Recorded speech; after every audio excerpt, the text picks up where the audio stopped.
Did you know that Josephine Baker, the woman who dazzled Paris with her banana skirt dance, kept her bisexual relationships hidden for decades? From Gladys Bentley's bold drag performances in Harlem to Langston Hughes' coded poetry about love, these icons lived double lives. They fought for equality on the world stage but hid their true selves to survive. Join us as we uncover the hidden stories of 24 Black legends who loved in secret and changed history forever. Bayard Rustin.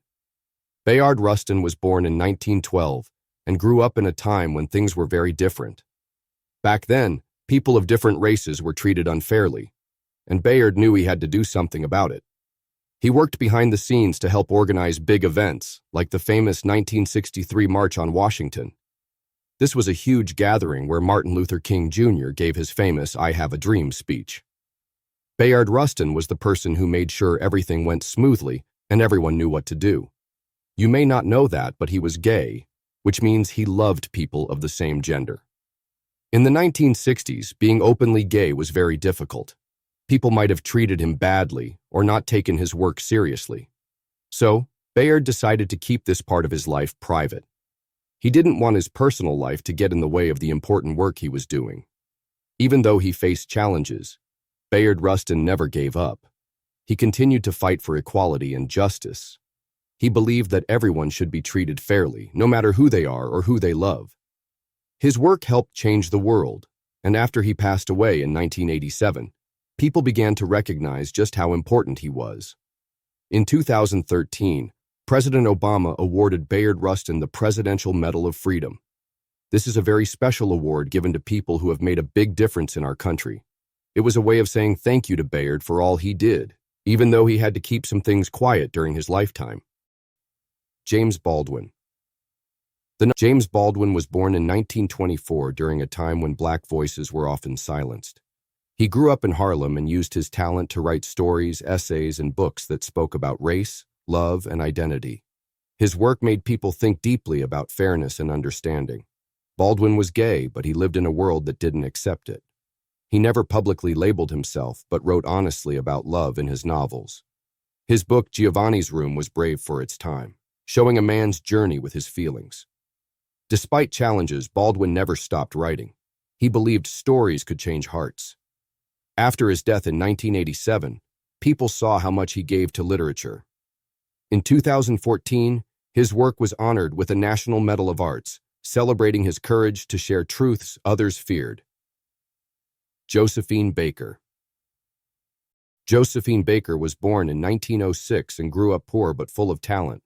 She became a star in France, where she danced in sparkly costumes and broke barriers. She also fought for civil rights, speaking at the 1963 March on Washington. Baker was bisexual, loving both men and women. She married twice but kept her private life quiet. She adopted 12 children from different backgrounds, calling them her rainbow tribe. When she died in 1975, France mourned her loss. In 2021, she became the first Black woman honored in the Pantheon, a place for France's heroes. Her life showed that talent and kindness can overcome prejudice. Gladys Bentley. Gladys Bentley was born in 1907 and became a Harlem nightlife legend. She wore men's suits, sang blues, and openly flirted with women on stage. Her club, Clam House, was a safe space for queer people. Bentley was openly gay, but faced pressure to hide it. In the 1950s, she wore dresses and married a man to avoid trouble. Later, she said hormone therapy cured her, a sad choice to survive in a judgmental world. She passed away in 1960, but her boldness inspired others. Today, she's remembered as a pioneer who used her voice to challenge stereotypes. Langston Hughes. Langston Hughes was born in 1902 in Missouri during a time when Black voices were often silenced. Yet he used his pen to shout loud and proud. His poems celebrated Black joy, struggle, and resilience, becoming anthems for a generation. He wrote about life in Harlem, the rhythm of jazz, and the dreams of that society ignored. His most famous work, The Negro Speaks of Rivers, was published when he was just 19, and it shook the literary world. Hughes was likely gay, but he lived in an era where being openly LGBTQ+ could ruin careers. So, he wrote in code. Poems like Let America Be America Again hinted at longing and injustice, while others explored love in ways that resonated with queer readers. He never hid who he was from close friends, but he kept his private life out of the spotlight to protect his work. When he died in 1967, Hughes left behind a legacy of words that still spark hope. In 2002, he was honored in the National LGBTQ Wall of Honor, recognizing his quiet courage. His poetry lives on in classrooms, films, and hearts, proof that art can outlast fear. Hughes once wrote, "Hold fast to dreams," and he did just that, dreaming a world where everyone could be free. Bessie Smith. Born in 1894 in Chattanooga, Tennessee, Bessie Smith grew up singing in church and on street corners. By her teens, she was touring with vaudeville shows, mentored by blues legend Ma Rainey. Smith's raw, powerful voice captivated audiences, and her songs like "Nobody Knows You When You're Down and Out" became anthems of resilience. She was bisexual, openly living in Harlem's queer community and having relationships with both men and women, though she rarely discussed her private life publicly. Tragically, Smith died in 1937 after a car accident at age 43. Her legacy, however, lived on. In 1987, she became the first woman inducted into the Blues Hall of Fame, cementing her status as a pioneer. Her music continues to inspire artists today, and her fearlessness, both on stage and in life, reminds us that art can break barriers. Smith once said, "I ain't never had no man that didn't treat me mean," and her honesty in song and spirit left an unforgettable mark. Luther Vandross. Luther Vandross was born in 1951 and grew up in New York. He loved music from a young age and started writing songs as a teen. His big break came when he wrote "Everybody Rejoice" for the Broadway musical The Wiz. He worked as a backup singer for stars like David Bowie and Barbra Streisand before launching his solo career in 1981 with the hit album Never Too Much. Luther was gay, but kept his personal life private. In an era where being openly gay could hurt his career, he focused on his music. His songs like "Dance with My Father" and "Here and Now" became timeless classics. He won 8 Grammy Awards and sold millions of records. After a stroke in 2003, he passed away in 2005. In 2024, a documentary called Luther, Never Too Much celebrated his legacy, highlighting his impact on R&B and his quiet courage in a challenging world. Jackie "Moms" Mabley. Born Loretta Mary Aiken in 1894, some say 1897, she endured unimaginable hardships, losing her parents as a teen, surviving 2 rapes, and giving up 2 children for adoption. At 14, she fled North Carolina for Ohio, vowing, "I was pretty but didn't want to become a prostitute." She joined the black vaudeville circuit, adopting the name Jackie Mabley from a brief boyfriend and crafting a stage persona as a wise, frumpy grandma who loved young men and roasted societal hypocrisy. By the 1930s, Mabley was a sensation. She became the first woman to headline Harlem's Apollo Theater, performing there more times than any other act. Offstage, she was a stylish, bisexual trailblazer who kept her private life discreet but mentored younger artists. Her humor tackled race, poverty, and taboos for her time, earning her the title "Funniest Woman in the World." She recorded hit comedy albums in the 1960s, appeared on TV shows like the Smothers Brothers Comedy Hour, and inspired comedians like Richard Pryor and Whoopi Goldberg, who later directed a documentary about her life. Mabley performed until days before her death in 1975 at age 81. Dick Gregory mourned, "Had she been white, she'd have been known 50 years ago." Yet her legacy endures, a pioneer who used laughter to heal, challenge, and uplift. As she said, "There ain't nothing wrong with young people. Just quit lying to 'em." Ethel Waters. Ethel Waters broke many barriers in her time. Born in 1896, she grew up in poverty but had a deep love for music. In the 1920s, she became famous during the Harlem Renaissance, a time when black artists were getting more attention. Her powerful voice and emotional songs made her stand out. She recorded many hits, but one of her most famous songs was "Stormy Weather," which touched the hearts of millions. Waters was also a talented actress. She starred in movies like Cabin in the Sky and Pinky. She made history in 1959 when she became the first Black woman to be nominated for an Emmy. On stage and screen, she brought depth to every role she played. Her personal life was complex. Waters married 3 times, but she also had romantic relationships with both men and women. In those days, being bisexual was not widely accepted, so she kept her private life out of the spotlight. Despite the challenges she faced, Waters never stopped pushing forward. She used her talent to break racial barriers in Hollywood and the music industry. She inspired many artists who came after her. In 1977, she passed away, but her legacy still lives on. Billy Strayhorn. Billy Strayhorn helped shape the sound of jazz. Born in 1915, he had a love for music from a young age. He dreamed of becoming a pianist and songwriter, and his talent led him to work with Duke Ellington, one of the greatest bandleaders of all time. Their partnership changed jazz forever. Strayhorn wrote classics like Take the A Train and Satin Doll, songs that are still played and loved today. Strayhorn was also known for his quiet but strong personality. Unlike many musicians of his time, he didn't crave the spotlight. He preferred to stay in the background, letting his music speak for itself. He was openly gay among friends and lived with his partner, Aaron Bridges, for years. In the 1940s and 1950s, being openly gay was risky, especially in the entertainment industry. While many in the jazz world knew, he avoided discussing it publicly. Despite the challenges he faced, Strayhorn's music continued to thrive. He wrote elegant and complex pieces that set a new standard for jazz composition. Even after his death in 1967, his work remained highly respected. In 1994, he was honored with a posthumous Pulitzer Prize for his contributions to music. Strayhorn's legacy lives on through the timeless songs he created, proving that true talent can never be forgotten. Ma Rainey. Ma Rainey crowned herself the mother of the blues and sang her truth fearlessly. Born Gertrude Pridgett in 1886 in Columbus, Georgia, she began performing as a teenager and adopted the name Ma Rainey after marrying fellow performer Will Pa Rainey in 1904. Together, they toured the South with the Rabbitfoot Minstrels, where she became known for her powerhouse voice and electrifying stage presence. By 1923, she was recording songs like Boll Weevil Blues and Moonshine Blues, becoming one of the first Black women to record blues music. Over 5 years, she released over 100 tracks, often backed by legends like Louis Armstrong and Thomas Dorsey. Rainey was bisexual and lived openly in queer communities, though she rarely discussed her private life publicly.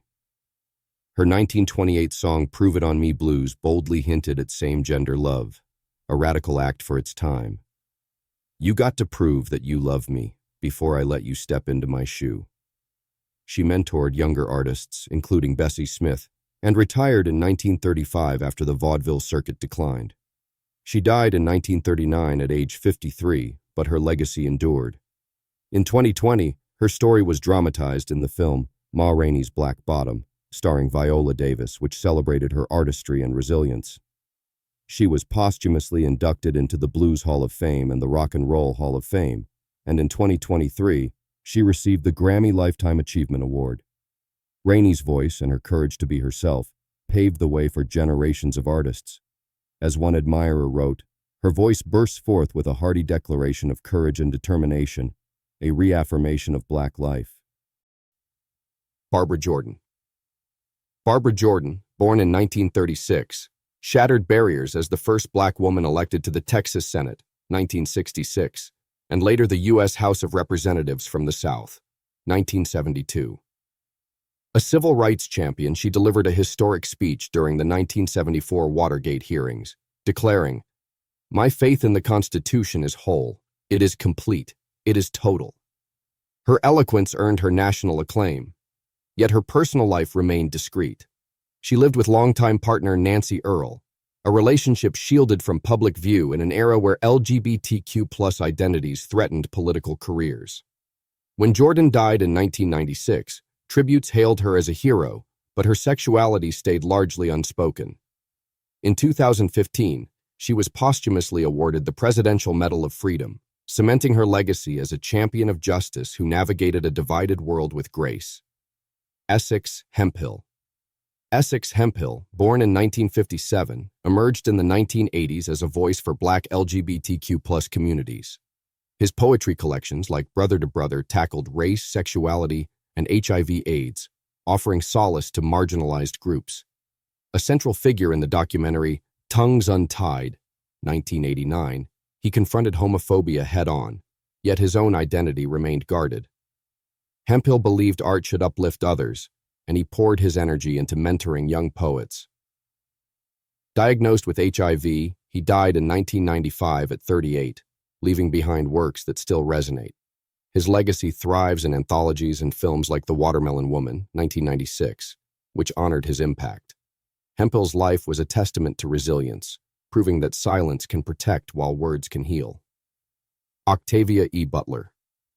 Octavia Butler, born in 1947, revolutionized science fiction with novels like Kindred and Parable of the Sower. Her stories explored race, gender, and survival, blending dystopian themes with profound humanity. A Hugo and Nebula Award winner, she became the first sci-fi writer to receive a MacArthur Genius Grant, 1995. Yet Butler's personal life was fiercely private.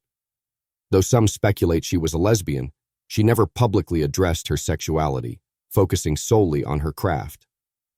After her death in 2006, fans and critics celebrated her literary genius while acknowledging the mysteries she guarded. Her work continues to inspire, proving that imagination can transcend personal boundaries. Julius Eastman. Julius Eastman, born in 1940, was a composer whose experimental music defied conventions. Works like Follies and Gay Gorilla challenged classical norms, weaving dissonance and rhythm into groundbreaking pieces. Openly gay in the 1970s, he faced discrimination in a conservative industry. By the 1980s, his career declined due to institutional bias and personal struggles. Homeless and isolated, he died in 1990 at 49, largely forgotten. Yet, his music experienced a resurgence in the 2010s, with ensembles reviving his scores. Eastman's story is one of brilliance overshadowed by prejudice, a reminder that history often silences those who dare to be different. Audre Lorde. Audre Lorde was born in 1934 in New York City to Caribbean immigrants. From a young age, she used poetry to process the world around her, publishing her first poem at 17. Yet, as a Black woman growing up in the segregated 1940s, her identity as a lesbian felt like a secret she couldn't share. In college, she married a gay white man, Edwin Rollins, in 1962, a marriage of convenience meant to shield them both from societal judgment. They had 2 children and maintained an open relationship, but Lorde later described the marriage as a lie we both lived. It wasn't until the late 1960s, after divorcing Rollins, that Lorde began to publicly embrace her sexuality. Her 1982 memoir, Zami, A New Spelling of My Name, coined the term biomythography to blend biography and mythology, weaving her experiences as a Black lesbian feminist into a groundbreaking narrative. She wrote candidly about her relationships with women, including her long-term partner Frances Clayton, whom she met in 1972. Lorde's work challenged the silence around intersectional identities. She famously declared, "There is no hierarchy of oppression," advocating for Black, queer, and feminist voices. Yet even as she became a champion for others, she acknowledged the cost of hiding her truth for decades. "I had to learn to love myself," she once said. Her legacy as a poet and activist endures, celebrated with honors like the New York State Poet Laureate title, 1991 to 1992, and the establishment of the Audre Lorde Award for Lesbian Poetry. Sylvester James Jr. Sylvester James Jr., born in 1947, grew up in a strict Baptist household in Houston, where his flamboyant personality clashed with his surroundings. At 16, he fled to San Francisco, where he found freedom in the city's burgeoning gay scene. By the 1970s, he was the face of disco, known for hits like You Make Me Feel, Mighty Real, and his signature falsetto. Offstage, he lived openly as a gay man, often wearing drag and celebrating his identity. Yet Sylvester's openness came at a price. Record labels pressured him to tone down his image, fearing backlash from conservative audiences. He reluctantly complied, though he later admitted, "I was never ashamed of who I was."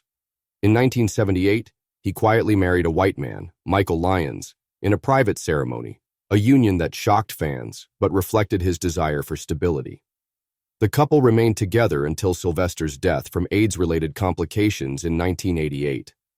Despite challenges, Sylvester's music became an anthem for LGBTQ+ liberation. His legacy lives on through documentaries like The Life and Times of Sylvester and his induction into the Legacy Walk, a LGBTQ+ history installation. As one friend recalled, he was a pioneer who refused to let the world dim his light. Countee Cullen. Countee Cullen, born in 1903, was a cornerstone of the Harlem Renaissance. His poems, like Color and the Ballad of the Brown Girl, explored racial identity and longing, earning him acclaim as the poet laureate of the Negro race. Yet Cullen's private life remained veiled. In 1928, he married Willetta Silver, a schoolteacher, in a marriage described as emotionally distant. Friends later revealed Cullen was gay, and his letters hinted at relationships with men like Harold Jackman. Cullen's sexuality was an open secret among peers, but never publicly acknowledged. He wrote of love in coded terms, such as in Yet Do I Marvel, which some interpret as a lament for unspoken desires. After divorcing Silver in 1930, he focused on teaching and mentoring young poets, including James Baldwin. His colleague Langston Hughes once noted, "Countee was a sweet man, but he lived in a world that didn't understand him." Cullen's legacy endures through his poetry and his role in nurturing Black artists. Today, scholars debate whether his work was a closeted expression of his identity or a deliberate choice to prioritize racial advocacy. Either way, he remains a symbol of the complexities faced by queer artists of his time. Richard Pryor. Richard Pryor, born in 1940, grew up in Peoria, Illinois, where his mother ran a brothel and his father was a pimp. His chaotic upbringing fueled his comedy, which tackled race, poverty, and his own demons. Yet Pryor's bisexuality remained a carefully guarded secret. He married 7 times, to 6 women, and rumors of his relationships with men circulated quietly in Hollywood. In 1995, his friend Quincy Jones revealed Pryor had a fling with Marlon Brando, a claim later confirmed by Pryor's widow. Despite this, Pryor never publicly addressed his sexuality, fearing it would overshadow his career. His comedy avoided LGBTQ+ themes, focusing instead on racial injustice and his struggles with addiction. Pryor's internal conflict emerged in his later years. In his autobiography, he wrote, "I've been with men and women. I'm a human being." Yet he also admitted, "I didn't want the world to know." After his death in 2005, tributes highlighted his groundbreaking humor, but his sexuality remained a footnote, a reminder of the price of fame in a homophobic era. Lee Daniels. Lee Daniels, born December 24, 1959 in Philadelphia, is a groundbreaking filmmaker known for films like Precious, 2009, and The Butler, 2013, as well as the hit TV series Empire, 2015-2020. Growing up, Daniels faced physical abuse from his father, a police officer who struggled to accept his son's homosexuality. After his father's death in a robbery when Daniels was 15, he moved to Los Angeles to pursue filmmaking. Daniels initially hid his sexuality in Hollywood, fearing it would limit his career opportunities. He worked in healthcare, running a nursing agency serving AIDS patients, before transitioning to film production. His breakthrough came as a producer on Monsters Ball, 2001, which won an Oscar for Best Actor. Yet even as his career soared, Daniels remained discreet about his personal life. It wasn't until later in his career that Daniels began to openly discuss his identity. In interviews, he acknowledged the pain of hiding his truth for decades, stating, "I was ashamed for a long time." Today, he lives in New York with his partner, casting director Billy Hopkins, and their adopted twin children, Clara and Liam. His work often explores themes of identity and resilience, reflecting his own journey. As he said, "I make films about people who are broken and trying to put themselves back together," a testament to his courage to share his authentic self. Janelle Monáe. Janelle Monáe, born December 1, 1985 in Kansas City, rose to fame as a singer, actor, and activist, known for her futuristic style and boundary-pushing artistry. Early in her career, Monáe kept her sexuality private, focusing on her music and message of empowerment. Her albums, like The Archandroid, 2010, and Dirty Computer, 2018, explored themes of identity and self-discovery, often hinting at her experiences as a queer woman. In 2018, Monáe publicly came out as pansexual, stating, "I'm with the queer nation. I use the pronouns they, them, or she, her." Her announcement was met with widespread support, and she became a role model for LGBTQ+ youth. In interviews, she emphasized the importance of visibility, saying, "I want people to know that being yourself is beautiful." Monáe's work, including films like Hidden Figures, 2016, and Antebellum, 2020, continues to challenge norms and celebrate individuality. Her journey from privacy to openness reflects her belief that art is a weapon for change. Azealia Banks.